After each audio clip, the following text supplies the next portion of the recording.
भगवत प्राप्ति के लिए जब निकलोगे तुम, जब भगवत प्राप्ति के लिए निकलोगे, तुकोबरायांचं मत आहे, तुका म्हणे चित्त करारे निर्मळ येऊन या गोपाळ राहे तेथे। जिसके दिल में मोहन समाये उसके दिल में मोह न समाये। जिसके दिल में मोहन समाये उसके दिल में मोह न समाये। माझे एक मित्र आहेत, गोड वाक्य ऐकलेले मी त्यांचं, साहिल कासार नाव आहे त्यांचं। चिंता करे सो मिले बीमारी, चिंतन करे सो मिले बिहारी। प्रपंचामध्ये चिंता करून बिमारी मिळवल्यापेक्षा परमार्थाच्या वाटेवरती चिंतन करून बिहारीची भेट होणं आपल्या जीवनाचं सार्थक आहे। माझ्या तुकोबराने प्रपंचाची चिंता कधीच केली नाही। बरे झाले देवा निघाले दिवाळे, बरी या दुष्काळी पिढा गेली। हा महाभयंकर दुष्काळ पडला आणि या दुष्काळामध्ये माझ्या जगद्गुरु तुकोबरायांनी सामान्य समाजाकरता भांडाराच्या भांडार मोकळी करून दिली। आलेल्या माणसाचा हात रिकामा गेला नाही पाहिजे या तुक्याच्या दारातून, म्हणून स्वतःच्या जमिनी गहाण ठेवल्यात। स्वतःच्या जमिनी गहाण ठेवल्याच्या नंतर लोकांकरता सर्वसंग परित्यागाने दान करत असलेल्या तुकोबरायांची परीक्षेची पराकाष्ठा झाली, जेव्हा स्वतःचा मुलगा पाठेंभर पाण्याकरता तडफडून तडफडून तडफडून तुकोबरायांच्या मांडीवरती मान टाकून मेला।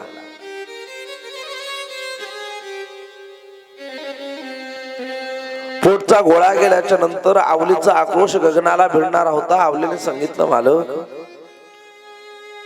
वडील गेले, आई गेली, पत्नी गेली, अगदी उगवता कोवळा कोंब सुद्धा कोमेजून सुकून मोडून पडला। माझ्या संतूचा तो काय दोष होता? घोटभर पाण्यासाठी तडफडून तडफडून माझं लेकरू गेलं, तुम्हाला या लोकांनी घोटभर पाणी दिलं नाही। ज्या लोकांमध्ये तुम्हाला भगवंत, ज्या लोकांमध्ये तुम्हाला ईश्वर दिसतोय, त्यांनी तुमच्या उपकाराची परतफेड काय केली? आवले, लोक त्यांचं वाईट वागणं सोडत नाहीत, मग आपण आपलं चांगलं वागणं का सोडावं? खरा सद्गुणी तोच जो इतर लोक वाईट वागल्याच्या नंतर आपल्या मानसिकतेवरती त्याचा परिणाम होऊ देत नाही। कुणी वाईट वागला म्हणून आपण वाईट वागणं, म्हणजे आपल्यात आणि त्यात काय फरक आला? मैं तो एक बात हमेशा कहता हूं, समय हर बात पर दवा है। थोड़ी शांतता संयम बाळगला कि नहीं, तो तेरी नेकी कर और दरिया में डाल, एक दिन ऐसा आएगा उस नेकी को दरिया में भी तैरना पड़ता है।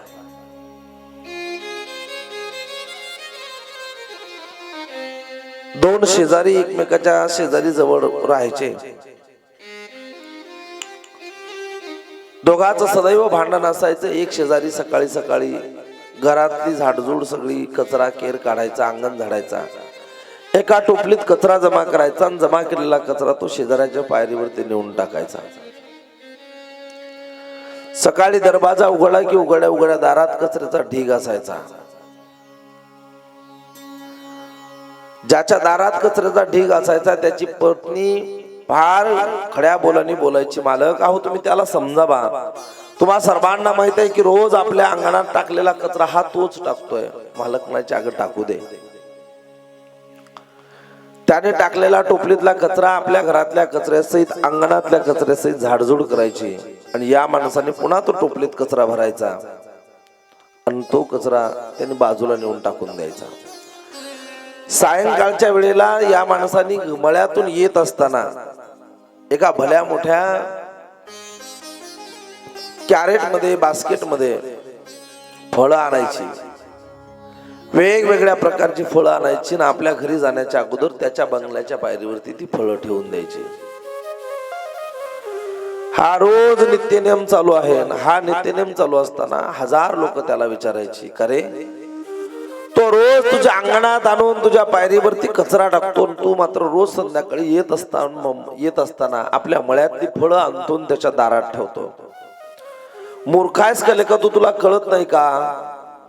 अरे एवढा त्रास देणाऱ्या माणसाच्या अंगणात कुणी फळं ठेवतं का? तो रोज तुझ्या अंगणात कचरा टाकतोय, तू त्याच्या अंगणात रोज फळं नेऊन ठेवतो. त्या माणसाचं गोड उत्तर होतं मयूर. तो म्हणाला, हे बघा, भगवंताने ज्याला जे जे दिलं त्याने लोकाला ते अर्पण करावं. भगवंताने माझ्या मळ्यात फळांची झाडं दिली, मी त्याला फळं देऊ शकतो. माझ्याकडे फळं आहेत म्हणून मी त्याला फळं देतो. कदाचित भगवंताने त्याच्या जीवनात कचरा दिला असेल म्हणून तुम्हाला कचरा देतोय. कोणी आपल्या जीवनातला कचरा वेचून तुमच्या जीवनात टाकत असेल तर आपण आपला कचरा वेचून त्याच्या जीवनात नाही टाकायचा. आपण त्याचा आणि आपला कचरा जमा करून उकिरड्यावर टाकायचा आणि भगवंताने दिलेली आपली फळं त्याच्या अंगणात ठेवायची. एक समय ऐसा आता है, उसके दिल पे आपका प्रभाव हो या ना हो, उसके दिल में परिवर्तन जरूर आएगा. साधूची संताची संगती ही तुमच्या मनावरती प्रभाव करता, अजिबात नाही तुमच्या परिवर्तना करताय. अवले, अगर नाही दिलं पाणी, कदाचित त्यांच्याकडे पाणी नसेल. भगवंताने किती आपलं जीवन आनंदमय केलं की आपल्याला देणाऱ्याच्या लिस्ट मध्ये ठेवलंय, देणाऱ्याच्या यादीमध्ये आहोत आपण. माझ्या तुकोबरायांच्या पराकाष्ठेची सामान्याने परीक्षा घ्यावी यात तिळमात्र शंका नाही. पण पंढरपूरच्या मालकाच्या मांडीला मांडी लावून बसलेली मालकीन पंढरपूरच्या मालकाला म्हणते, का हो तुमचा तुका खरंच दानामध्ये श्रेष्ठ आहे का? तो रोज म्हणतोय, संत उदार उदार भरले अनंत भांडार. जया जे पाहिजे ते आहे रे, ज्याला जे पाहिजे ते मिळतं म्हणतात.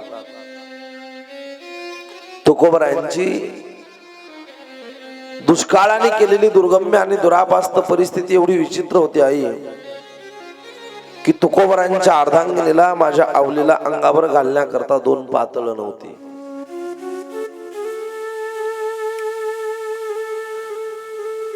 इंद्रायणीतली लवाळ्याच्या मधातली वाळू उपसून एका ठिकाणावरती पाणी जमा झालेलं आहे.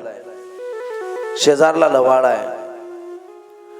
माझी आवली जेव्हा इंद्रायणीवरती आंघोळीला जाते तेव्हा मालकाला म्हणते, माझ्या समवेत चला. जिजाईला 1.5 पातळ आहे, तुकोबरायांना 1.5 धोतर आहे. आंघोळ करायच्या वेळेला माझ्या तुकोबरायांनी ते अर्ध धोतर अंगाला गुंडाळायचं, पूर्ण धोतर इंद्रायणीच्या पाण्यात स्वच्छ धुवायचं. धोतर वाळेपर्यंत इंद्रायणीच्या तटावरती बसून भोजन करायचं. माझ्या आवलीने अर्ध पातळ अंगाला गुंडाळायचं, पूर्ण पातळ धुवून स्वच्छ वाळत टाकायचं आणि ते वाळल्यावरती आंघोळ करून ती पातळ पुन्हा परिधान करायचं. एवढी दुर्गम्य दुरापास्त परिस्थिती आहे. एका दिवसाचा प्रसंग आहे. त्या प्रसंगामध्ये जगाची मालकीन मालकाच्या मांडीला मांडी लावून बसली. माझे तुकोबराय म्हणतात, मी तब अनाथ अपराधी कर्महीन मती मंद बुद्धी, तुझ म्या नाही आठविले कधी दया निधी कृपा निधी माय बापा. खरंच तुकोबराय अनाथ अपराधी आहेत का? तुकोबराय म्हणतात, देवा दीन रंग मी अनाथ, कृपा कराल ते थोडी पाया पडिलो बराडी. मी दीन आहे, मी रंग आहे, मी अनाथ आहे. दुष्काळानं तुकोबरायांच्या घरातलं द्रव्य आटलं, दुष्काळाने तुकोबरायांचा मान सन्मान गेला, तरी पण माझ्या तुकोबरायांची श्रीमंती संपली नाही का? आम्हा घरी धन शब्दाचीच रत्ने शब्दाचीच शस्त्र यत्न करू. जर कदाचित श्रीमंती दाखवण्याची वेळ आली तर आमचे तुकोबराय म्हणतात, वेदाचा तो अर्थ आम्हासेच ठाव येरा निभावा भार माता. तुम्ही शाखेचं भांडवल करून 4 वेदामध्ये विभागणी केली वेदांताची, पण त्या सगळ्या वेदांताचं सार आम्हाला माहित आहे, ते गाथ्याच्या स्वरूपाने आम्ही देतोय. एका दिवसाचा प्रसंग इंद्रायणीच्या तटावरती अर्ध धोतर जगद्गुरु तुकोबरायांनी अंगाला गुंडाळलं, आपलं पूर्ण धोतर धुतलं. ते धोतर वाळलं. धोतर वाळल्याच्या नंतर आंघोळ केली तुकोबाराने, धोतर परिधान केलं. इंद्राणीच्या तंडावरती बसून हातावरती दारावरती वगाळली, कपाळाला अंगाला 12 ठिकाणी गंध लावला, गळ्यामध्ये विना घेतला, हातामध्ये चिपळ्या घेतल्या आणि आवलीला सांगितलं, तू तुझं सगळं कर्म उरक, आपण घरी निघूयात.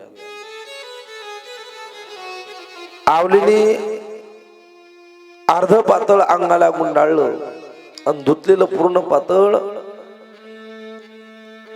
पाण्याच्या भोवताल असलेल्या त्या लभाळ्यावरती वाळत टाकलं आणि त्या लभाळ्याच्या मधातल्या पाण्यात माझी आवली आंघोळीला बसली. जिजाई आंघोळीला गेली आणि आंघोळीला गेलेल्या जिजाईच्या भोवताल त्या लभाळ्यावर टाकलेलं पातळ जुळजुळ वाहणाऱ्या वाऱ्याने आणि सकाळच्या कोवळ्या किरणांनी वाळत होतं. ते वाळत असताना जगाच्या मालकाला आई साहेबांनी रुक्मिणीने पंढरपुरात प्रश्न विचारला, मालक,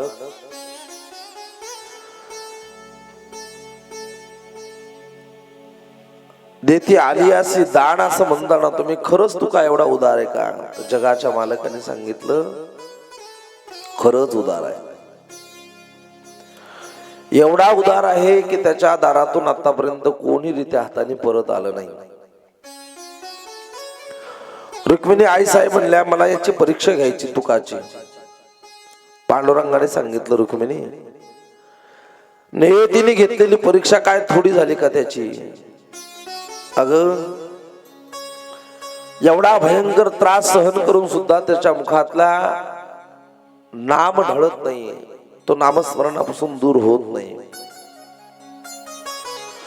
आपल्या जीवनामध्ये थोडीशी परिस्थिती डगमगली की आपला देवावरचा विश्वास डगमगतो.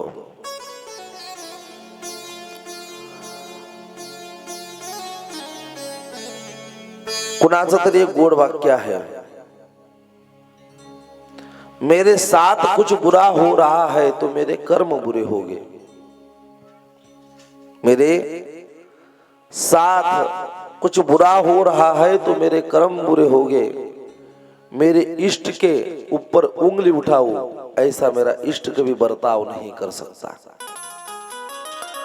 माझ्यासोबत काहीतरी वाईट घडतं याचा अर्थ 100% माझ्या पूर्वजन्मीचा मागचा कर्माचा साठा चुकीचा आहे, म्हणून माझ्यासोबत काहीतरी चुकीचं घडतंय. माझ्यासोबत चुकीचं काहीतरी घडतं याकरता माझा भगवंत, माझे संत, माझे सद्गुरू जबाबदार असतील? नाही, नाही, अजिबात नाही. लोण्या एवढं मऊ चित्त ठेवणारे माझे साधू संत जगद्गुरु तुकोबाराय, सद्गुरू भगवंत किती पवित्र असते. ते का गुणाचं वाईट करतील? मी कालही सांगितलं, साधू संत भगवंत सद्गुरू कुणाचं वाईट करत नाही. तुमच्या सोबत वाईट घडतं ते तुमच्या कर्मामुळं. माझे तुकोबाराय इंद्रायणीच्या तटावरती सुकलेलं अर्ध धोतर खांद्यावरती टाकलं, गळ्यात विना, हातात चिपळ्या घेतल्या, भजन करत बसतायत. विठ्ठल विठ्ठल विठ्ठल नामाचा गजर चालू आहे. लबाळ्याच्या मधात स्थित झालेली माझी जिजाई अंगावरती पाणी घेते, आंघोळ करते. आई अर्ध लुगडं गुंडाळलेलं आहे, अर्ध पातळ गुंडाळलेलं आहे आणि पूर्ण पातळ लबाळ्यावरती वाळतय. अशा काळात नियतीने परीक्षा घ्यावी यात नवल नाही. जगाच्या मालकाची मालकीन, ब्रह्मांड नायकाची मालकीन आई साहेब रुक्मिणी म्हणतात, मला तुकाची परीक्षा घ्यायची. जगाचा मालक, ब्रह्मांडाचा नायक पाहायला लागला.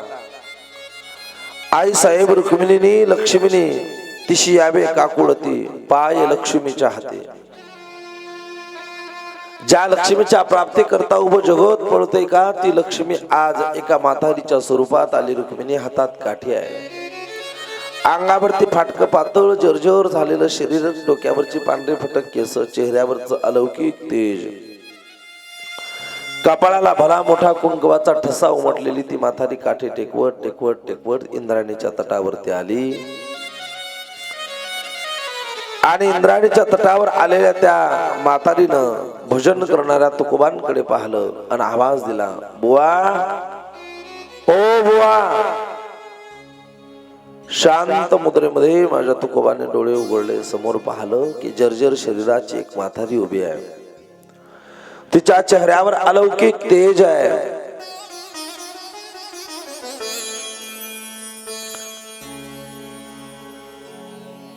अगदी आंबाडीचा ताक काढलेला ताक जसा उन्हात चमकतो तसे तिचे पांढरे फुट केस चमकतायत.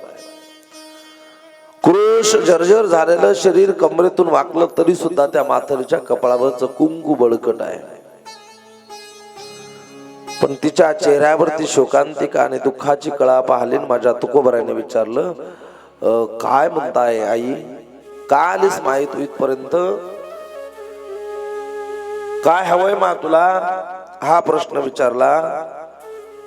बुवा, देहूचा तुकाराम तूच का रे. होय, देहूचा तुकाराम मीच. असं ऐकलं की तुझ्या दारात आतापर्यंत आलेला कुठलाच याचक वापस जात नाही. माझ्या तुकोबरायांची नियतन परीक्षा घेतली इथपर्यंत ठीक होतं.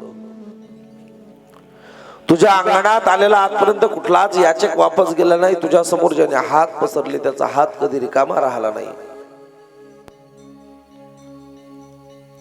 काय पाहिजेत आजी तुला, काय पाहिजेत मा तुला. तुका जर्जर जरी शरीर झालं, क्रूज जरी शरीर झालं, कमरेतून जरी वाकले तरी लज्जा झाकणं एका स्त्रीचा धर्म आहे. माझ्या अंगावरती असलेल्या पातळाला 17 गाठी पडल्या. उलट्या पदराने मी या पातळाला धारण केलंय. बघ माझ्या मांडीवरती माझा पातळ फाटलेला आहे. आता लज्जा झाकण्याकरता याला किती गाठी पडल्या तरी फाटत चाललं. तुका तुझ्या दारात तुझ्या अंगणात आलेला याचक आतापर्यंत परत गेला नाही असं मी ऐकलं होतं, म्हणून तुझ्यापर्यंत आल्या. काय हवंय तुम्हाला. एका स्त्रीच्या शरीराची लज्जा झाकण्याकरता एखादं पातळ एखादं वस्त्र जर दान करता आलं तर बघ बाबा, उभ्या संसारामध्ये 1.5 धोतर तुकोबांना आणि 1.5 पातळ माझ्या जिजाईला आहे.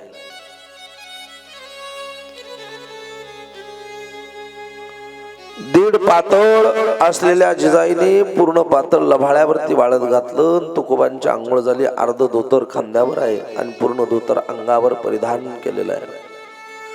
गळ्यातला विणा, हातातल्या चिपळ्या, चेहऱ्यावरचं स्मित आणि चेहऱ्यावरचं अलौकिक समाधान तुकोबांच्या जीवनाची सर्वात मोठी संपत्ती आहे.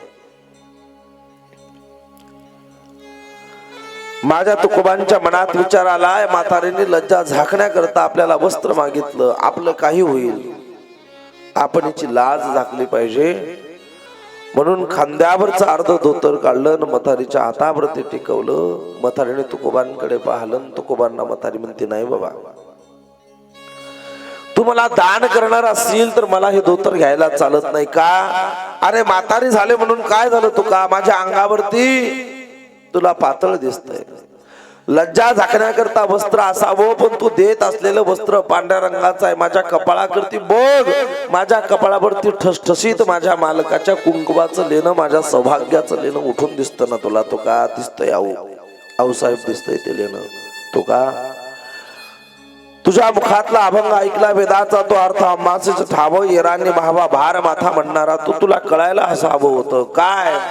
अरे मी सौभाग्यवती आहे का. सौभाग्यवती स्त्रीला पांढऱ्या रंगाचं वस्त्र दान करू नये. माझ्या कपाळावरचं कुंकू तुला दिसत नाही का. पांढरं वस्त्र दान त्या स्त्रीला करावं जिला वैधव्य प्राप्त झालं. माझा मालक याही वयात माझ्या पाठीशी ठामपणे उभा आहे. हा थोडं दरिद्रीने आम्ही पिळलो, थोड्या गरिबीने आम्हाला ग्रस्त केलेला आहे. याचा अर्थ तू पांढरं वस्त्र दान करून मला वैधव्याची प्राप्ती करून द्यावी. चुकतोय तुका. तू तुकोबाराने आपला हात आखडला आणि दोन्ही हात जोडून क्षमा मागितली. आई, सहज दान आणि भोळ्या भावनेने तुझ्या समोर धोतर केलं, पण त्याने जर तुझ्या सौभाग्यवतीच्या भावना दुखावल्या असतील तर मला माफ कर.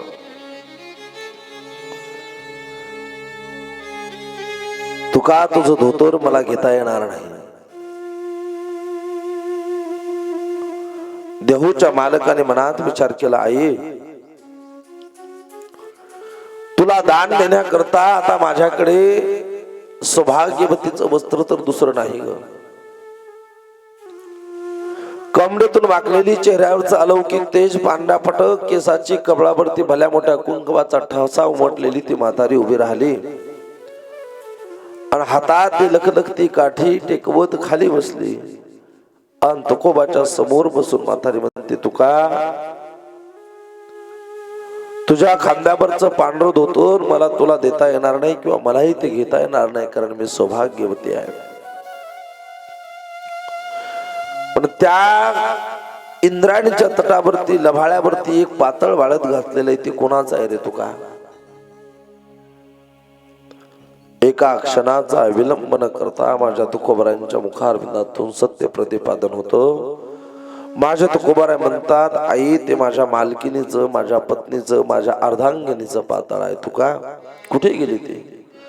त्याच पातळाच्या मधात अर्ध पातळ गुंडाळून ती स्नान करते. तुका ते पातळ चांगलं दिसतं, मला जर दान करता आलं तर तेवढं पातळ दे बाबा. गळ्यातला विना, हातातल्या चिपळ्या इंद्रायणीच्या तटावरती टिकवल्या. एका क्षणाचा विलंब न करता माझे तुकोबाराय पाऊल टाकत टाकत टाकत गेले. मधात माझी जिजाई स्नान करत होती, अंगाला अर्धच पातळ गुंडाळलेला आहे. मी कालही बोललो आणि आजही बोलेल. 7 दिवस कथेला जायचं म्हणलं मयूर की 7 दिवसाचे 7 ड्रेस थप्पी लावून चालवले. प्रत्येक ड्रेसवरचा नॅपकिन वेगळा आहे, प्रत्येक ड्रेसवरची घड्याळ वेगळी आहे. कथा कीर्तनाचे किती कपडे असतील याचा अंदाज नाही. पण ह्या सगळ्या कपड्यांच्या थप्प्या त्याच्या जीवावरती, ज्यानं 1.5 धोतरावरती आपला संसार केला.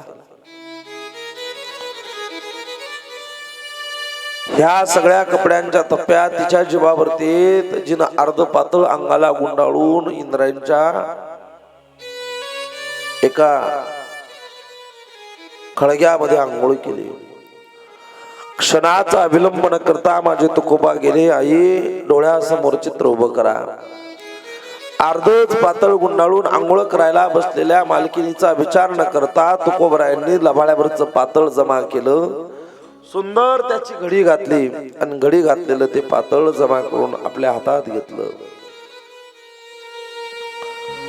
परत आपल्या विण्याच्या जवळ आले. आंघोळ करत असलेली, लज्जा झाकत असलेली माझी जिजाई उभी राहिली. मालक कुठे घेऊन चाललात पातळ? अगं जिजे, तुला अर्ध पातळ आहे त्याच्यावरती तुझी लज्जा झाकता येते. तुझी लज्जा त्याने झाकली गेलेली आहे. याच्या खाली कुणीतरी माऊली आहे, हिच्या अंगावरती 100 गाठीचं लुगडं आहे. अगं ही सुद्धा माऊलीच ना. अगं ही सुद्धा लक्ष्मीचंच रूप ना. तुझ्यात आणि हिच्यात काय फरक आहे? तुझा मालक धड धाकट आहे. काहीतरी करून तुझ्या पातळाची व्यवस्था होईल. आता अर्ध्या पातळावरती तेवढा दिवस काढ, असं म्हणत तुकोबरायांनी पूर्ण पातळाची घडी आई साहेब रुक्मिणीच्या हातात दिली. पातळ घेतलं आणि त्या पातळाकडे पाहून रुक्मिणीने आपलं मूळ स्वरूप जेव्हा उभं केलं तेव्हा रुक्मिणी म्हणते, तुका परीक्षेत उत्तीर्ण झालास. ब्रह्मांड नायकाने मला सांगितलं होतं की तुझी दान करण्याची वृत्ती, साधू संतांचं जीवन याच करता असतं. कशा करता? आपण कित्येक यातनेने जरी पीडा सहन केल्या तरी जगताचा उद्धार करणं हे साधू संतांचं काम आहे. बोले तैसा चाले त्याची वंदावी पावले.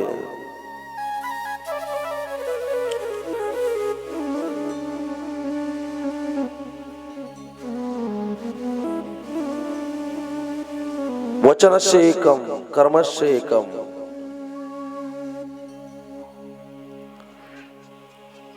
जे बोलण्यात तेच वागण्यात आहे. माणसाच्या शब्दाला कृतीचं तारण असलं पाहिजे. जेव्हा माझ्या तुकोबरायांनी रुक्मिणी आईसाहेबांच्या हातात पूर्ण पातळाची घडी दिली, सगळ्या जगाला धन पुरवणारी लक्ष्मी जेव्हा माझ्या तुकोबरायांच्या समोर हात पसरून एका पातळाची मागणी करते, तेव्हा आम्हा वारकऱ्यांना अभिमान वाटतो. ज्या लक्ष्मीला प्राप्त करण्याकरता उभं जग पडतो, ती लक्ष्मी माझ्या तुकोबांच्या समोर हात पसरत होती. एवढी माझ्या तुकोबांची श्रीमंती आहे. धन धान्य दौलत पैसा अडका गाड्या मंत्री संत्री आमदार खासदार हे सगळे जवळ असतं म्हणजे माणूस श्रीमंत नाही.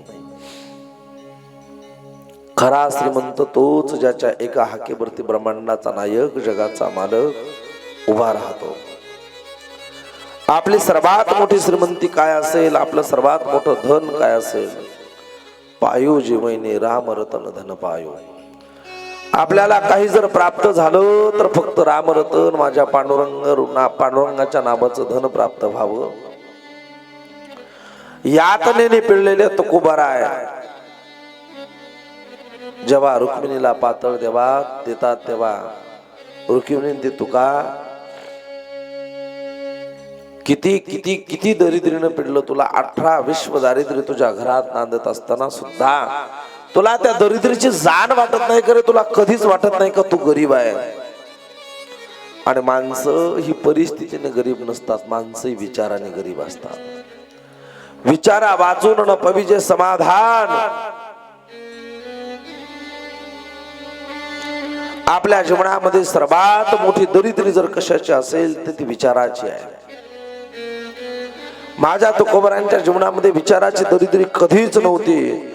जेव्हा रुक्मिणी आईसाहेबांनी विचारलं तुका तुझ्या जीवनात दरिद्री नाहीच का आई? परिस्थिती बिघडली, दुष्काळ पडला, जगतासोबत माझी दरिद्री आली. दुष्काळाने दरबे आटलं म्हणजे मी दरिद्री नाही झालो. मग पांडुरंगाचं नामस्मरण करण्याकरता एवढं सुंदर तोंड भगवंताने दिले. त्याचंच नामचिंतन करण्याकरता श्रवण करण्याकरता कान दिले. बाहेर रंग टाळी नाचेन उदास हे देई हातास पाया सुख. पांडुरंगाचं भजन चालू केल्यावरती त्याच्या भजनाच्या तालावरती पायानं नाचता येतं. मी जगातला सर्वात श्रीमंत आहे. माझ्या भगवंताचा भजनाचा नाद ऐकल्याच्या नंतर बारकऱ्यांच्या हातातला टाळ, बारकऱ्यांच्या मृदंगाचा एक एक बोल ऐकल्याच्या नंतर माझ्या मनाला आनंद प्राप्त होतो. मी जगातला सर्वात श्रीमंत माणूस आहे. माझ्या तुकोबारांच्या श्रीमंतीची व्याख्या वेगळी आहे. माझे तुकोबाराय म्हणतात जाऊ द्या धन संपू द्या, पण माझ्या जीवनातली सर्वात मोठी श्रीमंती जर काय असेल तर माझ्या पांडुरंगाने दिलेले शब्द माझ्यासाठी रत्ना एवढे मौल्यवान आहेत. माझ्याकरता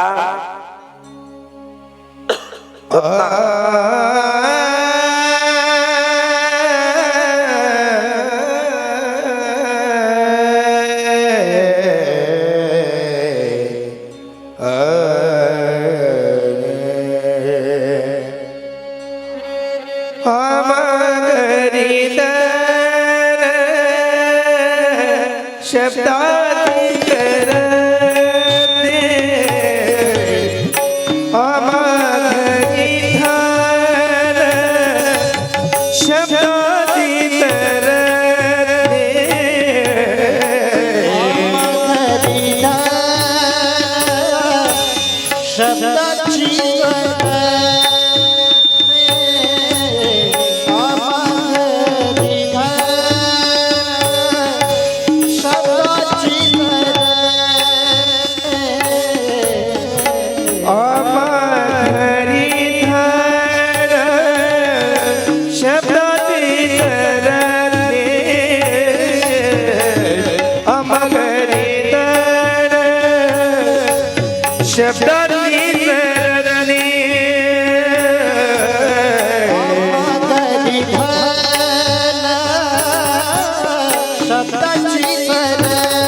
शब्द बाटो धर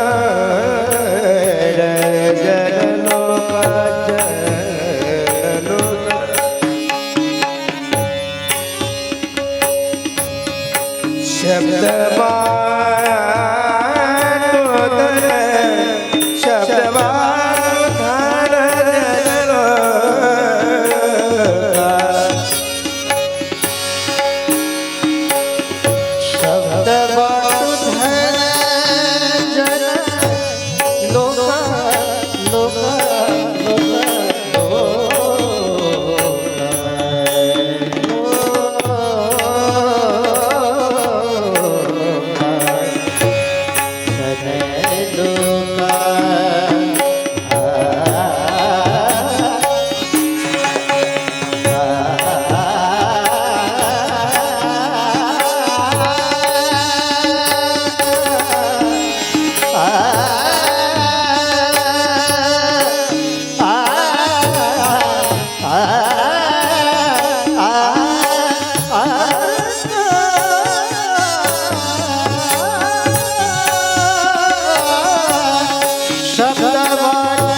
शब्द बाटो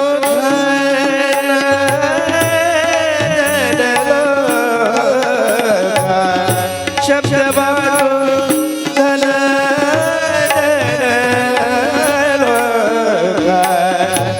शब्द दिया जीवा जीवन शब्द दिया जीवा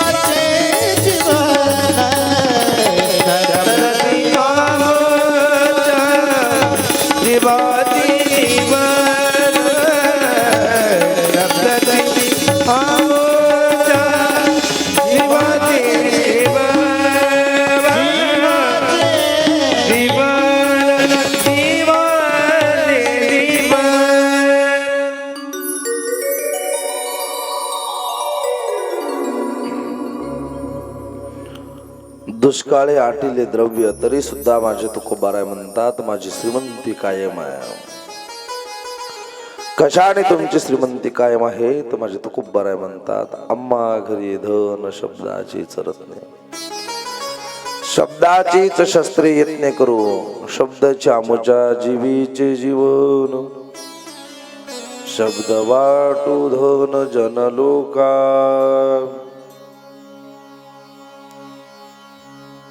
शब्द आमच्या जीवीचे जीवन आहे.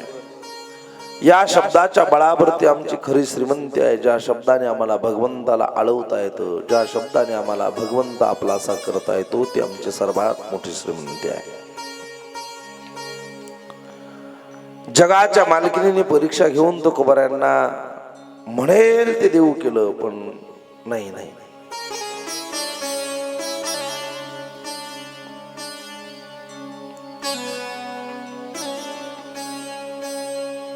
आणि काल आपण प्रसंग पाहला. भंडारा डोंगरावरती जाणारे तुकोबाराय भंडाऱ्यावरती गेले. त्याच रस्त्याने काल आवली गेले होते.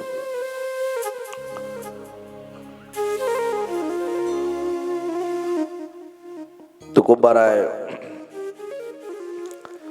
या भजनानंदामध्ये एवढे मग्न होतात की त्यांना कशाचंही भान राहत नाही.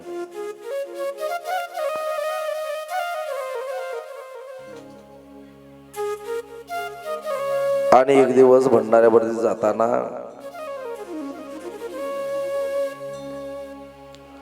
तुकोबारायांना एक कुत्र दिसलं. उपवासी कुत्रा आहे. अंगावरची पूर्ण चमडी त्याच्या हाडाला टेकली. भुकेने पोट लफलफ लफलफ करते. आपले जीभ बाहेर काढण्याकरता सुद्धा त्याच्या अंगात त्राण राहिला नाही.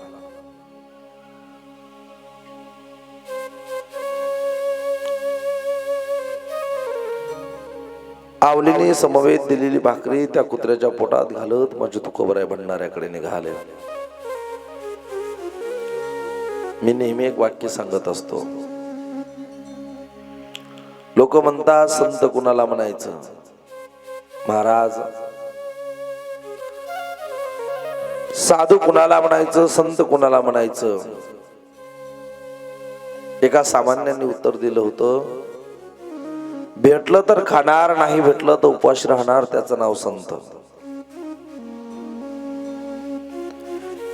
भेटल्यावर खायचं, नाही भेटल्यावर उपाशी राहायचं, त्याचं नाव संत, त्याचं नाव साधू नाही, याचं नाव कुत्र आहे. संत साधू कुणाला म्हणायचं? नाही भेटलं तर उपवासी राहणार आणि भेटलं तर सगळ्या जगासोबत वाटून खाणार, त्याचं नाव संत आहे, त्याचं नाव साधू आहे. माझ्या तुकोबरांनी वाटलं म्हणून आपल्या नशिबाला एक एक अमृताचा शब्द आला. शवितो हा रस वाटितो अनेका, घ्यारी होऊ नका रान भरी. तुका म्हणे आम्ही खातो आनंदाचे लाडू, तेच आनंदाचे लाडू तुकोबरांनी तुम्हाला मला वाटले. ब्रह्मरस घेई काढा, जिनी पिडा वारेल. तुकोबराय म्हणतात, माझ्या जीवनातली सगळी पिडा या ब्रह्मरसाच्या काढ्याने मारली. तो काढा मला एकट्या पुरता नाही ठेवायचा, तुम्ही घ्या. जगाच्या कल्याणा संताच्या विभूतीनं देह कष्टभीती परोपकारे नुसतं म्हणण्यापुरतं नव्हतं. तुकोबरायांनी ते आपल्या सदैव आचरणात ठेवलं. तुकोबरायांच्या चरित्राच्या श्रवणाने आपल्या जीवनात परिवर्तन या करता होत असतं की कारण तुकोबरायांच्या शब्दाला कृतीचं तारण होतं. कृतीचं तारण होतं.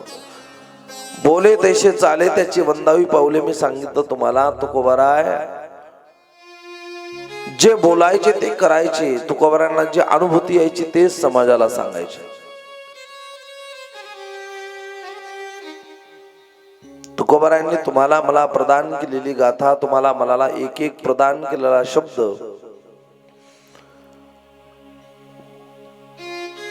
हा काव्य स्वरूपातला नाही, तो अनुभूतीच्या रूपातला एक एक शब्द आपल्या करता प्रदान केलेला आहे. आणि एवढं सगळं प्रदान करून, एवढं सगळं मिळवून आपण तुकोबरायांकडे पाहतोय. तुकोबराय डोंगरावरती गेले. डोंगरावरती भजनाला बसत असताना एक म्हातारा समोर आला. सहज विचारलं, तुका बुवा दिसताय तुम्ही जी, रात्रंदिवस हातातल्या चिपळ्या गळ्यातला विना घेऊन फिरताय तुम्ही का हो? या दुष्काळाने सगळा भाग होरपळून निघाला. पक्षाने प्रांत बदलले, इंद्राणीचं पाणी आटलं, झाडावरती कुठे सावली पडावी असं पान राहिलं नाही. झाडाच्या भल्या जाड जाड फांद्याच्या सावलीला बसलेल्या तुकोबरायांना आव कधी येईल पाणी बुवा, हे प्रश्न विचारले त्या म्हाताऱ्याने. तुकोबराने सांगितलं, मला ते विचारूच नका. जागा बदलली. तुकोबराय दुसऱ्या जागेवरती गेले. तिथे जागेवर गेल्याच्या नंतर एक म्हातारी आली. ज्या म्हातारी सोबत आपली सुनबाई. ती म्हातारी म्हणते, तुकोबा दुष्काळाने जग होरपळलं, पण मला तर दुहेरी दुःख आहे बाबा. काय झालं? या दुष्काळाने सगळं घर तर संपवलंच, पण माझ्या मुलाच्या लग्नाला अनेक वर्ष झाली. ही माझी सून आहे, हिला मुलबाळ नाही. हिच्या पदरात काही टाकता येतं का? कधी हिला मुलबाळ होईल? तुकोबा म्हणाले, हे बघा, मी काय ज्योतिषी नाही, मी सामान्य पांडुरंगाच्या नामस्मरणाचा सेवक आहे. तुम्ही ज्योतिषाकडे जा. तीही जागा सोडी माझ्या तुकोबांनी. अनेका गुफेत गेले. अशा गुफेत गेले ज्या गुफेत लांडगे आणि वाघ बसायचे. त्या गुफेत प्रवेश करत असताना एका माणसाने आर्ततेने आवाज दिला, अरे ओ बुवा, त्या गुफेत नका जाऊ रे बुवा, त्या गुफेत जाऊ नका. तिथे वाघाचं वास्तव्य आहे, तिथे जनावरांचं वास्तव्य आहे. जर गेलात तर तुम्हाला फाडतील, मारतील. चित्त शुद्ध तरी शत्रू मित्र होती, व्याघ्रही न खातील सर्पदया.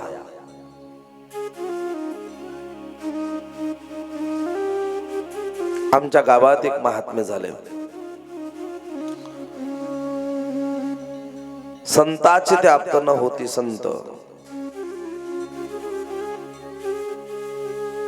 भिकाजी महाराज म्हणून आमच्या गावात एक महात्मे झाले. प्रापंचिक होते. 40 एकर जमिनीच्या बळावरती लोकांना एकत्रित करून त्यांनी गावात आजूबाजूला अनेक मंदिरं बांधली. फार मोठ्या मोठ्या मंदिरांचा जीर्णोद्धार केला. आम्ही त्यांना बापू म्हणायचो.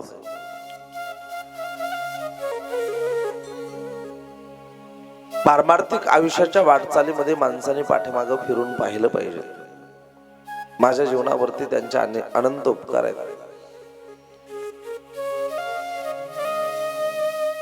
12 वर्ष तर आयुष्यातला असा कालावधी घालवला की फक्त झाडांचा पाला खायचा. त्यात सुद्धा काही झाड वर्ज्य होते. बाभळीचा, निंबाचा, पिंपळाचा, वडाचा 12 वर्ष फक्त पाला खाल्ला. 12 वर्षाच्या नंतर समोरच्या आयुष्यात 12 वर्ष एक टाइम फळ आणि एक टाइम गाईचं दूध असं आयुष्य काढलं.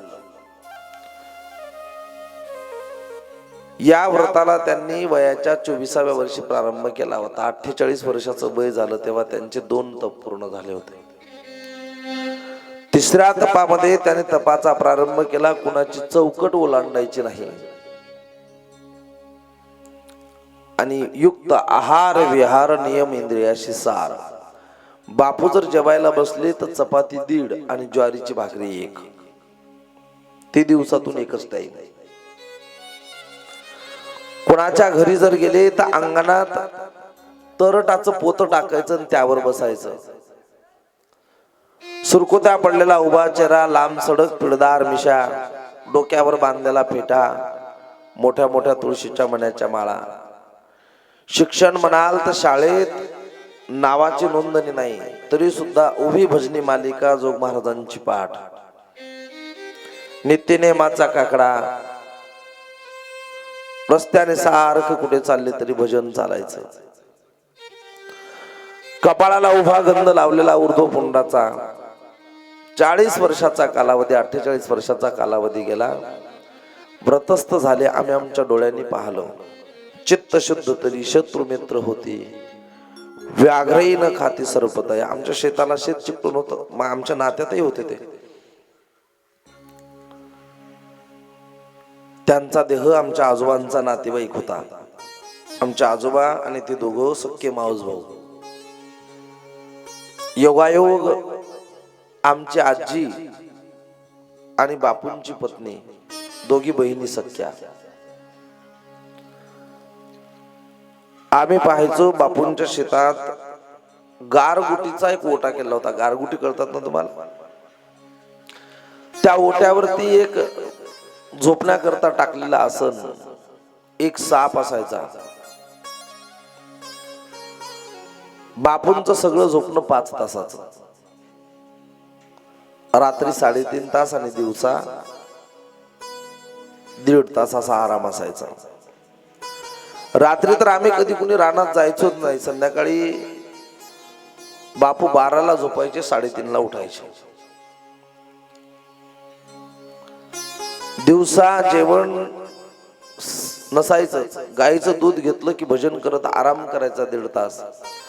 त्या आरामाच्या दरम्यान पाहायचो आम्ही कधी अंथरुणावरती गेले की तो साप त्यांच्या उशाला येऊन बसायचा, उशी खाली. 1.5 तास तो साप तिथं निवांत निपचित पडलेला असायचा. 1.5 तास झाला आणि बापू का अंथरुणावर उठले की तो साप तिथून निघून जायचा. झाडाला टांगलेली भाकरीची गाठोडी सोडायची, भाकरीचा चुरा करायचा आणि मोठा आवाज द्यायचा, चला रे जेवण करून घ्या. हातावरती भाकरीचा चुरा पकडायचा आणि रानातली पाखरे येऊन मनगटावर बसून ती भाकरी खायची. हे सर्व आम्ही आमच्या डोळ्यांनी पाहिलं. वयाचे 88-90 वर्षाचा कालावधी त्यांनी हा देह सांभाळला आणि नंतर मग वृद्धापकाळाने त्यांचं शरीर गेलं, चैतन्य मात्र कायम आहे. चित्त शुद्ध तरी शत्रू मित्र होती, व्याघ्रही न खाती सर्पतया. माणसाने जीव लावला आणि शुद्ध चित्ताने प्रेम केल्यावर साप, वाघ माणसाचे मित्र होतात. आहेत बऱ्याच लोकांची वाघासारखी खुंकार प्राणी सुद्धा बऱ्याच लोकांवरती प्रेम करतात. त्याकरता चित्त शुद्ध असावं लागतं. तुकोबारायांना आर्ततेने आवाज दिला भंडारा डोंगरावरती जात असताना की बाबा त्या गुफेत जाऊ नका, तिथे वाघ बसलेले, त्या गुफेत जाऊ नका, त्या गुफेमध्ये लांडगी बसलेली आहेत, जर तुम्ही गेला तर ते लांडगे ते बाग तुमचा फडशा पाडतील. तरी सुद्धा तुकोबाराय भजनाच्या आनंदामध्ये भजन आनंदामध्ये मग्न होऊन तिथे गेले, आत बसले. तुकोबाराय घरी आले नाही, तुकोबाराय हरवले म्हणून आवलींनी जिकडे तिकडे ती बातमी पसरवली. आप्पाजी मुळव्यानपर्यंत ती बातमी गेली, जावई हरवले म्हणून जिकडे तिकडे गलबला झाला. आणि एक दिवस सदोम्र नावाच्या गावामध्ये कुणीतरी एक सदग्रहस्थ देहूमध्येच देहूचे पाटील जेव्हा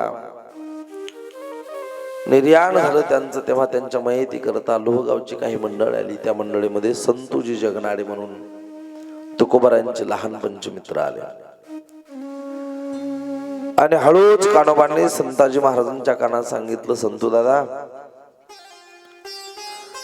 गेले काही दिवस झाले, 8-10 दिवस झाले तुका दादा घरीच आला नाही. या भयंकर दुष्काळामध्ये प्राण्यांना सुद्धा खायला काही मिळत नाही. लोक म्हणतात वाघाने मारलं, कोण म्हणतं लांडग्याने खाल्लं. फार शोधण्याचा प्रयत्न केला, बाबा तुमची काही मदत झाली तर बरं होईल. संताजींनी सांगितलं मला घरी जाऊन येऊ द्या, आपण सर्वजण एकत्रित होऊन त्यांना शोधायला जाऊ. संताजी महाराज लोहगावनं परत आले. लोहगावरून परत आल्याच्या नंतर शोधत शोधत भंडाऱ्याच्या दिशेने कान्होबा आणि संताजी महाराज जात असताना एक म्हातारा माणूस भेटला. त्याला विचारलं, का हो? डोक्यावरती पगडी, गळ्यात विना, हातात चिपळ्या, अंगरका बाराबंदी कसलेली छोटस धोतर, गालावरती लावलेला मुद्रा, कपाळाचा उर्ध्व पुंड, मुखामध्ये विठ्ठलाचं नाम, झुपकेदार मिशा, असा कोणी माणूस आपण पाहिलात का? त्या म्हाताऱ्याने सांगितलं 15 दिवसापूर्वी पाहिला होता. त्या समोरच्या गुफेमध्ये जात होता तेव्हा तर मी त्यांना सांगितलं होतं की जाऊ नका, तिथे वाघ आहेत, तिथे लांडगे आहेत. 15 दिवसाचा कालावधी झाला आणि आज तुम्ही त्या माणसाला शोधायला आलात ना, काही सापडेल याची गॅरंटी नाही.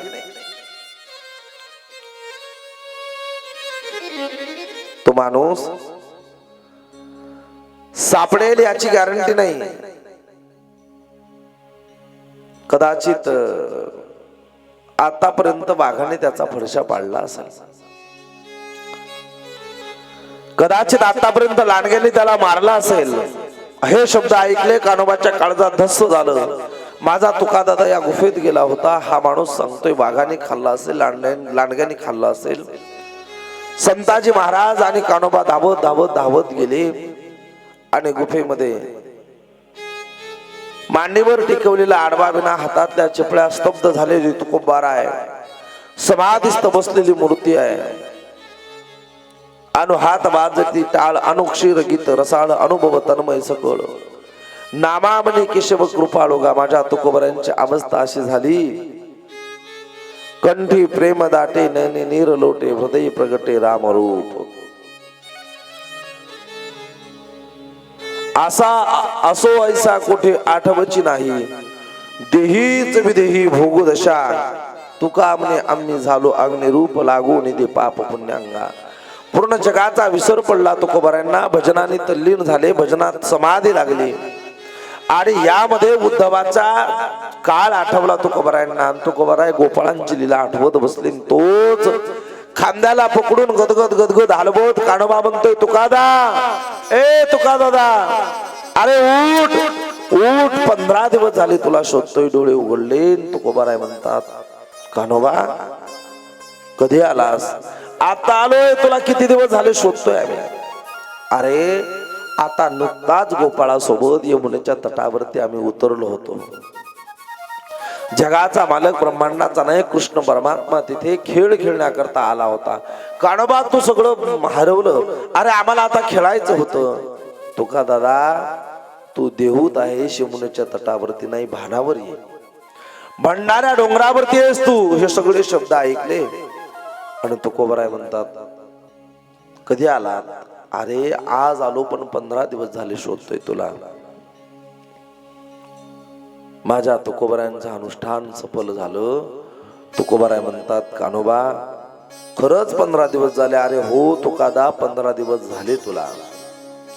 हे शब्द ऐकले तुकोबराय म्हणतात, पाषाणाचे मुखी बैसला दरदूर तया मुखी चारा कोण घाली नामस्मरण नामचिंतन करत. 15 दिवसाचा कालावधी उलटला. ते तू सांगतोय म्हणून मला पटतोय, नाहीतर मला माहितच नाही किती कालावधी उमटला. मला माहितच नाही किती कालावधी उलटला. हे सगळं बोलणं ऐकलं तो कदा, चल बाबा घरी तुझी वाट पाहतायत. गुफेच्या बाहेर तुकोबाराय आले. गुफेच्या बाहेर त्यांच्यासोबत संताजी महाराज आले. वातावरण एक दिवस जसे त्या गुफेच्या बाहेर आले आणि वातावरण गडबडून आलं. आकाशात ढग जमा झाले. विजांचा कडकडाट, ढगांचा गडगडाट निर्माण झाला. गार वारा यायला लागला. माझा तुका म्हणतोय की आता पाऊस येतोय. संताजी, अरे कान्होबा, कदाचित या भूमीची तहान तृष्णा शांत करण्याकरता कदाचित वरून राजाची कृपा होते. आणि तुकोबराय देहूच्या दिशेने निघत असताना धडा धडा धडा धडा पाऊस कोसळायला लागला. जमिनीचा सुगंध सुटायला लागला. जमिनीचा सुगंध, आनंदाचा वातावरण. पाऊस पडत नाही, तोच पक्ष्यांचं येणं परत दिसायला लागलं. त्या ढगासोबत, ढगातून पडणाऱ्या पावसासोबत पक्षी यायला लागले. जरी झाडांना पानं नसतील तरी वाळलेल्या फांद्यावरती पडलेल्या पावसाने आनंदाने त्या फांद्या डोलायला लागल्यात. आणि मग माझे तुकोबराय म्हणतात, हे वृक्ष माझी सोयरे आहेत. या वनात वास करणारी वनचर माझी माणसं आहेत. माझा विठ्ठल आहे. आणि येणारे पक्षी आता किती गोड सुसुरात पांडुरंगाला आळवतायत, त्याचं वर्णन माझे तुकोबाराय करतात. वृक्ष बले आमा सोयरे वनचरे. वृक्ष बले आमा सोयरे वनचरे. वृक्षवल्ली आमा सोयरे वनचरे. वृक्षवल्ली आमा सोयरे वनचरे. पक्षी तो बले आळवे. वृक्ष बले आमा सोयरे वनचरे. वृक्ष बले आमा सोयरे वनचरे.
तुका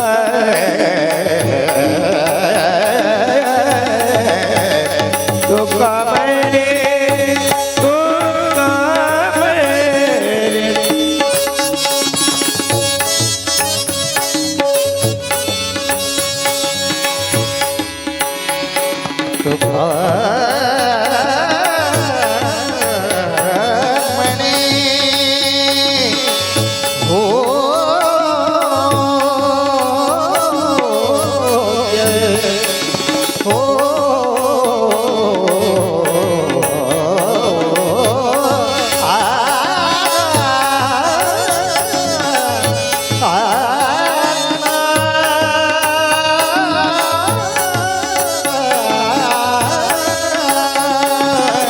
तुका म्हणे भोय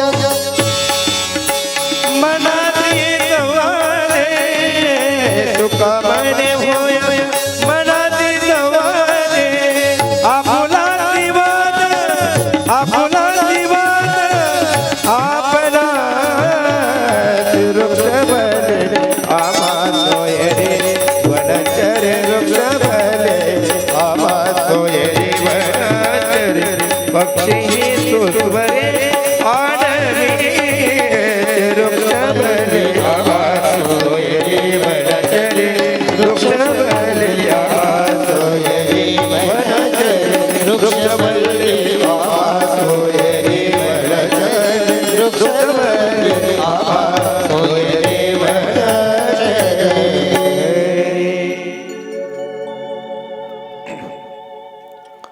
वृक्षवल्ली आम्हा सोयरी वनचरी पक्षी ही सुसूर्य आळवेते.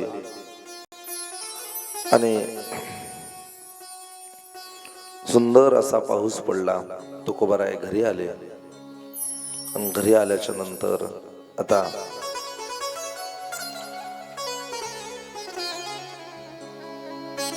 नव्याने प्रपंचाला परमार्थाला पुन्हा एकदा सुरुवात होती.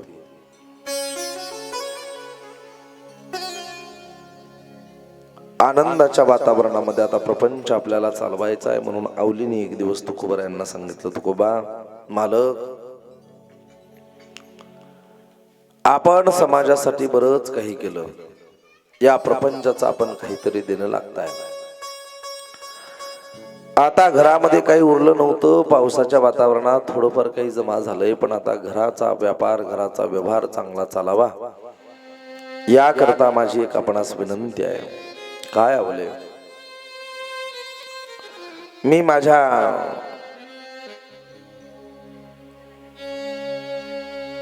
वडिलांकडून घाटी नावाच्या मिरच्या बोलवल्या आहेत.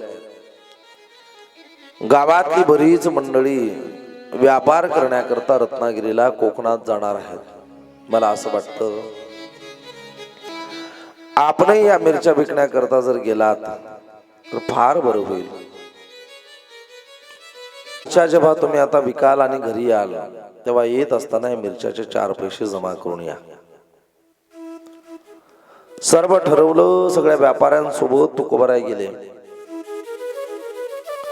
जात असताना आवली प्रत्येक सोबतच्या व्यापाऱ्याला सांगायची, माझ्या मालकांना फार व्यवहार कळत नाही, आता त्यांचा भोळेपणा शिगेला गेलाय. भेटणाऱ्या प्रत्येक माणसाच्या गोड बोलण्याला भाळतात आणि कुणी का पांडुरंगाचं त्या काळ्याचं नाव घेतलं की हे सगळं देऊन टाकतात. एक काम करा, माझ्या मालकावरती थोडं लक्ष ठेवा. नाही त्यांना दया येत, पण निदान तुम्ही तरी आमच्या प्रपंचाची थोडीफार दया करा म्हणून तुकोबांना आधार असावा आपला. सगळ्या व्यापाऱ्याने सांगितलं, आवले जिजाई तू काही काळजी करू नको, आम्ही आहोत तुकोबांच्या सोबत. देहूकडून कोकणाकडे घाटी मिरच्याने भरलेली बैलगाडी निघाली. माझे तुकोबा पंढरपूर रत्नागिरीला पोहोचले. तिथे जाऊन मिरच्याचं दुकान लावलं. बाजार भरला. बाजारात गर्दी झाली. तुकोबा मिरचीच्या गंधाच्या शेजारी बसले. खांद्यावरचा विना, हातातल्या चिपळ्या, डोक्यावरची पगडी तशीच. आणि प्रत्येक व्यापारी येणाऱ्या ग्राहकाला आर्ततेने हाक मारायचा, मिरच्या घ्या, मिरच्या घ्या. पण तुकोबा कुणालाच आवाज देत नव्हते. अन्न मान धन हेतू प्रारब्ध अधीन म्हणणारे तुकोबाराय. एक स्त्री आली, तुकोबारायांच्या समोर उभी राहिली. ओ बुवा, बुवा. डोळे शांततेने उघडले. काय आई? कशा दिल्या मिरच्या? तुम्ही घ्याल तशा दिल्या. मला नाही कळलं बुवा. आहो तुम्हाला मिरच्यांची गरज आहे ना, म्हणूनच आली बुवा. मग कशा दिल्यात? तुम्ही न्याल तशा. न्याल तशा म्हणजे अहो भाव सांगा. तुकोबाराय म्हणले काय भाव सांगायचा? भाव कुठं सांगता येत असतो का? भाव सांगता नाही येत, भाव दिसला पाहिजे. बाई म्हणली बुवा काय मॅड आहेत का काय की कळत नाही. अहो मिरच्यांचा भाव. तुकोबाराय म्हणले मिरच्याचा भाव जर कळाला असता तर वडिलांची महाजनकी, वडिलाचा व्यापार नसता का चालवला? मला वस्तूंचा भाव नाही कळाला, मला एकच भाव कळाला. कोणता? भावे विन देव न कळेन संदेह. त्याला प्राप्त करण्याकरता भाव लागतो ना. काय मिरच्या मिरच्या करताय? सांगतो तुम्हासी भजारे विठ्ठला, नाही तरी गेला जन्म माया. करिता बरोबरी दुरावशी दुरी, भवाची पुरी भावशी. आणि त्याला प्राप्त करण्याकरता काही न लगे एक भावची कारण. तुका म्हणे आन विठ्ठलाची विठोबाची. मला एवढा एक भाव कळतो आई. ती बाई म्हणली बुवा तुझं तत्वज्ञान ऐकाय नाही बाजारात आले, मला मिरच्या न्यायच्यात. न्या द्या शरभर. कशाची? किलोची ग्रामाची, ग्रामाची माप ते बा, शहराची माप. तुमच्याकडे आदली पायली आहे का? किती किलोची आदली असते? अर्धा किलोची आदली. आणि पायली 1 किलोची. आमच्याकडे 3 किलोची आदली, 6 किलोची पायली असते नाही का बाबू? 8 किलोची पायली, पायली 4 किलोची आदली आणि 8 किलोची पायली. म्हणजे आमच्या इकडे 1 पायली म्हणजे तुमच्या इकडं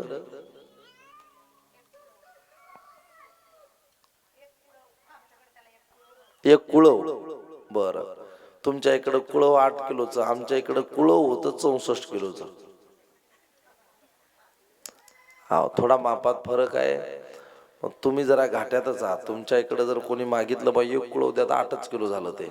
म्हणजे लक्षात ठेवा, आपल्याला जर आपल्या इकडे 1 कुळव न्यायचं असलं तर यांच्या इकडे 8 कुळव मागा लागतात, तेव्हा आपल्या एका कुळवाची भरती होते. पैशाचं असं काही नाही ना. हो, नाही तर आमच्या इकडे 8 रुपयाला 8 रुपये, तुमच्या इकडे त्याला 1 रुपया, असं काही नाही ना. हो. महाराज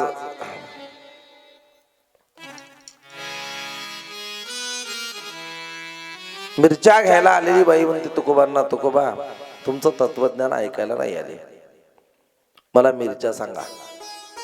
न्या तुम्हाला कशा न्यायच्यात ते? न्या कशा न्यायच्या ते म्हणल्याच्या नंतर त्या बाईने मिरच्या मोजल्या, भरल्या आणि तुकोबारायांच्या चेहऱ्यावरचा भोळेपणा पाहिला.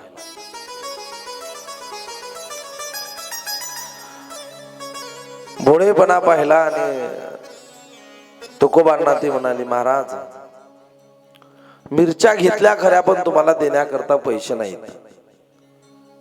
4-2 दिवस तुम्ही रत्नागिरीच्या बाजारात असाल ना? ते म्हणले हो आहे. मग 2 दिवसांनी आणून देऊ का? काही हरकत नाही, या. अनोळखी माणसांवर सुद्धा तुकोबांचा विश्वास.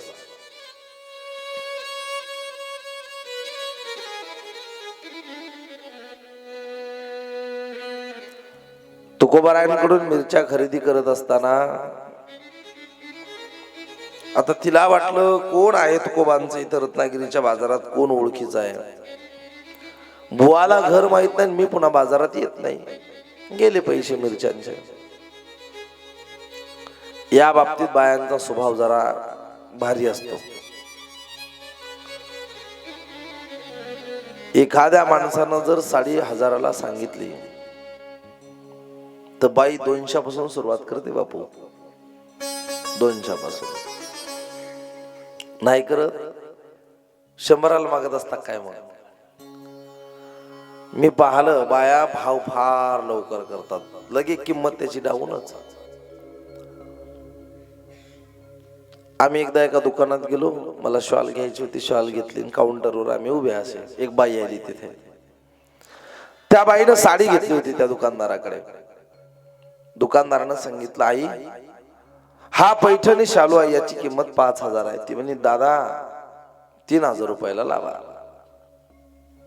तो म्हणे मावशी परवडत नाही. मावशी म्हणे असं काय करता, कसं काय परवडत नाही? 5 वर्ष झाले म्हणे तुमच्या दुकानाशिवाय आम्ही कपडे घेत नाही. किती वर्ष झाले?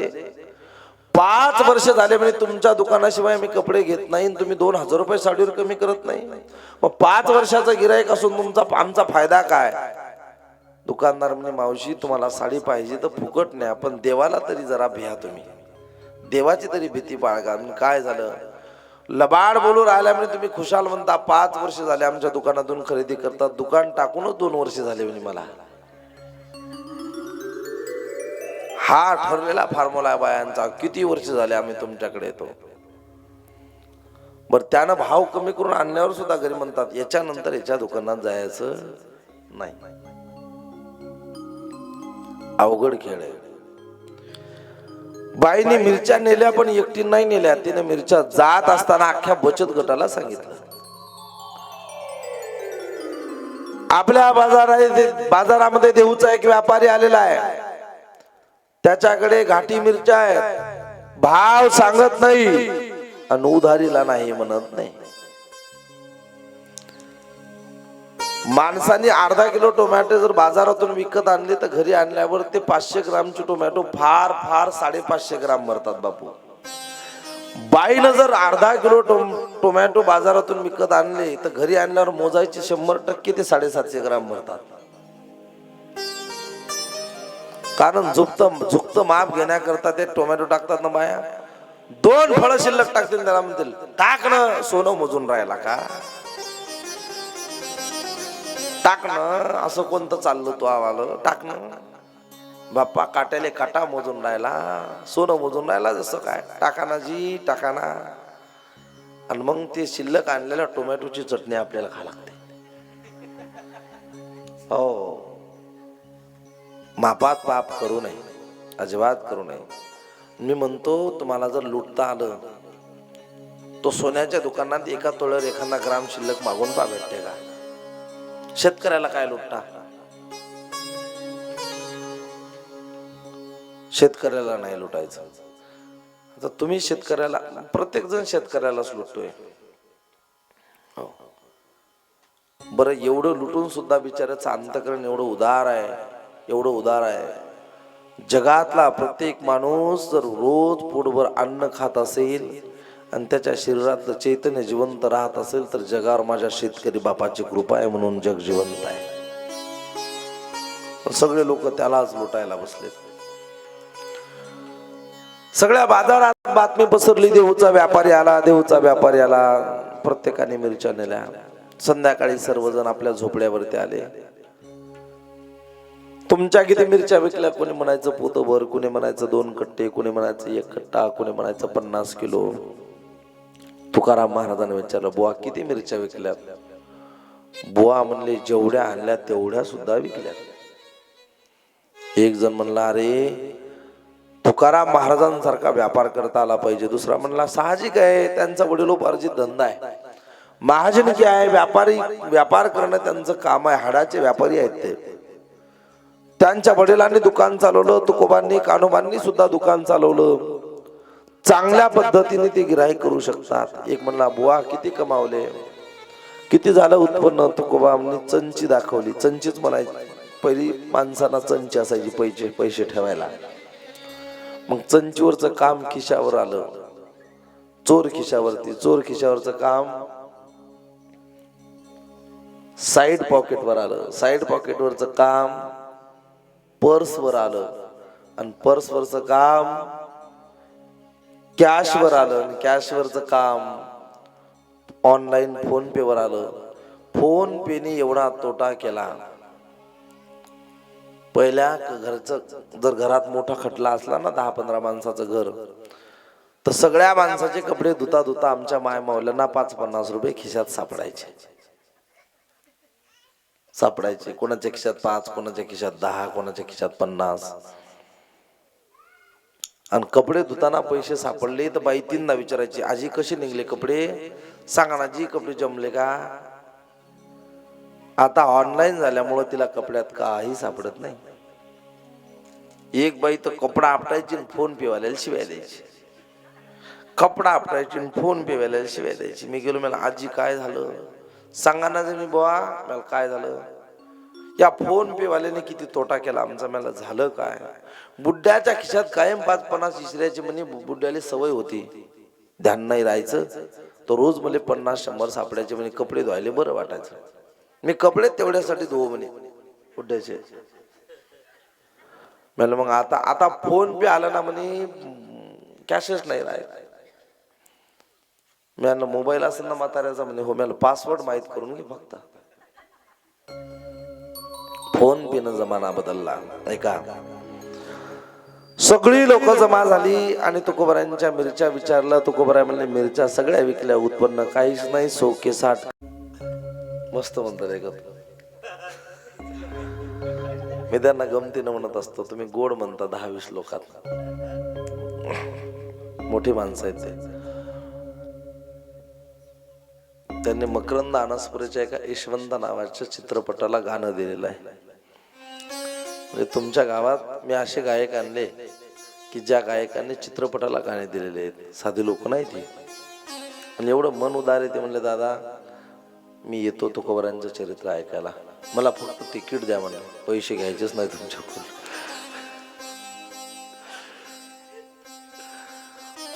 मोकळ्या अंतकरणाची माणसं आहेत. माऊली तर म्हणे फक्त तुम्ही गाडीत बसून द्या, गाडीत बसून आणा, तुमचा आश्रम चालू आहे, तुम्ही काही विचार करू नका. झाकीवाले गुरुबंधू आहेत शेगाव संस्थांमुळे. मयूरचं लग्न झालं नाही, फक्त रुपेश दादाला थोडीफार गरज आहे, त्याचं मी समजू शकतो. त्याची पोरगी म्हणजे माझी पोरगी आहे, त्याच्यामुळे त्याचं समजू शकतो. महाराज गोड मंडळी सगळी अगदी. ऐका, सगळ्या रत्नागिरीच्या बाजारातून लोकांनी मिरच्या आणल्या तुकोबरायांकडून. कोणीच उधारी आणून देणार नाही. दुसऱ्या दिवशी बैलगाड्या जुंपल्या, बाजार संपला, सगळी जण निघाली. पण आता ह्या मिरच्यांचं काय, माहेरातून घाटी मिरच्या आणल्या होत्या जिजाईनी, जेणेकरून आपल्या प्रपंचाला थोडाफार आधार व्हावा. त्याही मिरच्या लोकांना फुकट वाटून बसले तुकोबा. कुणीच पैसा आणून देत नाही, पण ब्रह्मांड नायकाची कृपा आहे. रुक्मिणी आई साहेबांनी मालकांना सांगितलं, मालक तुकोबांच्या मिरच्या गेल्या, पण पैसे येण्याची काही शाश्वती नाही. पैसे येण्याची शाश्वती नाही म्हणल्यावर तुकोबान आता घरी निघाले. जगाच्या मालकाने सांगितलं, तू त्याची काळजी करू नकोस. विटेवरनं जगाचा मालक खाली उतरला. गुडघ्यापर्यंत पैलवानी धोतर कसलं, वर काळ्या रंगाची हाफ बंडी घातली, दंडावरती एक धागा बांधलेला, हातात कड आहे मोठ्याच्या मोठं, पायात बाळा, डोक्याला पागोट, काळ कुट्ट बलदंड बेलदाराच्या शरीर, कपाळावरती गंध लावलेला, हातात काठी, खांद्यावरती घोंगडी. जगाचा मालक, ब्रह्मांडाचा नायक रत्नागिरीच्या बाजारात शिरला, डोळे लावले आणि जाणे जाणे तुकोबरायांच्या मिरच्या दिल्या होत्या त्या सगळ्यांच्या दारात गेला. पहिल्यांदा तर त्याच बाईच्या दारात गेला ज्या बाईने मिरच्या नेल्या, सगळ्या बाजारात प्रचार केला होता. आवाज दिला, आहेत का घरी? समोर बैठकीत बसलेला बाईचा मालक दारात आला. जी, कोण हवंय तुम्हाला? आपल्या पत्नीने देहूचे शेठ तुका शेठ यांच्याकडून मिरच्या आणल्या, त्यांची उधारी आहे. ती उधारी नेण्याकरता, वसूल करण्याकरता आलो. मी तुक्याचा गडी आहे. भक्तीची या गाजा, सांडी येल्या लाजा.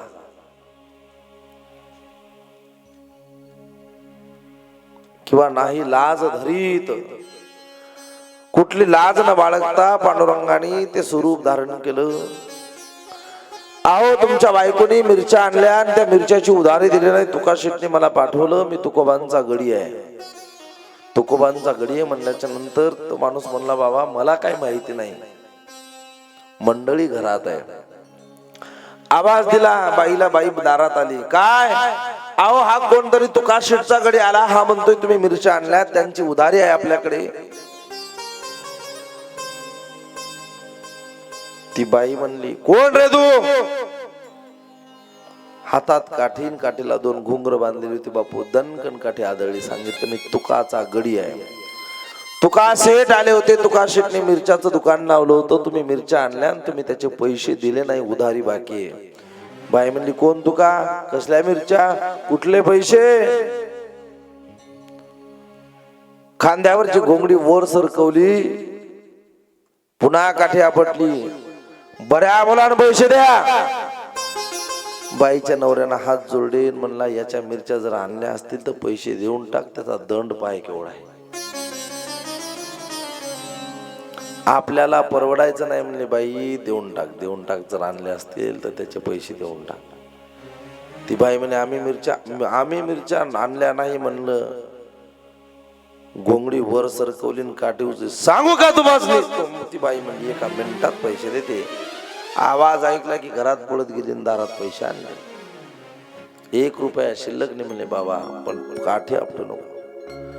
सगळ्या रत्नागिरीच्या बाजारात ज्याने ज्याने तुकोबांकडून मिरच्या नेल्या होत्या, जगाच्या मालकाने तुकोबांच्या मिरच्याची वसुली केली, संचित पैसे भरले. रत्नागिरीच्या बाहेर शिवेवरती तुकोबांची बैलगाडी अडवली आणि सांगितलं, महाराज मी रत्नागिरीच्या एका आडत्याचा गडी आहे, तुम्ही उधारी दिलेल्या मिरच्यांची वसुली करून पोहोचवणं हे आमचं काम आहे, हे तुमचे पैसे.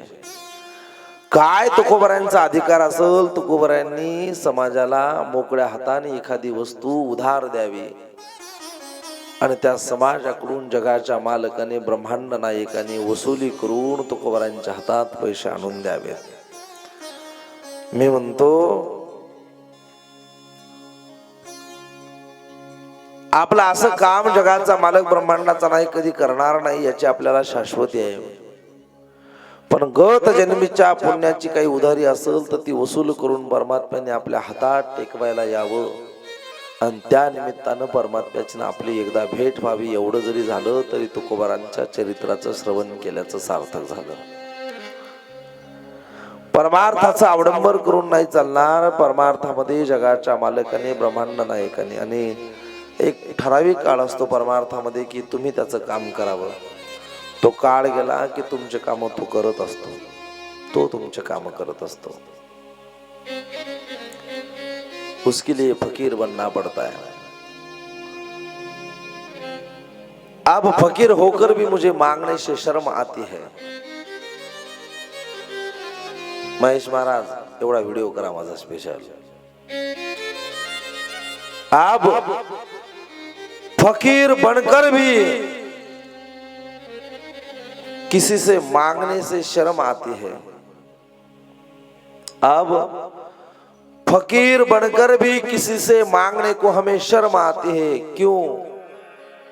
तुम्हारा बनकर हाथ फैलाना अब हमें अच्छा नहीं लगता माधव.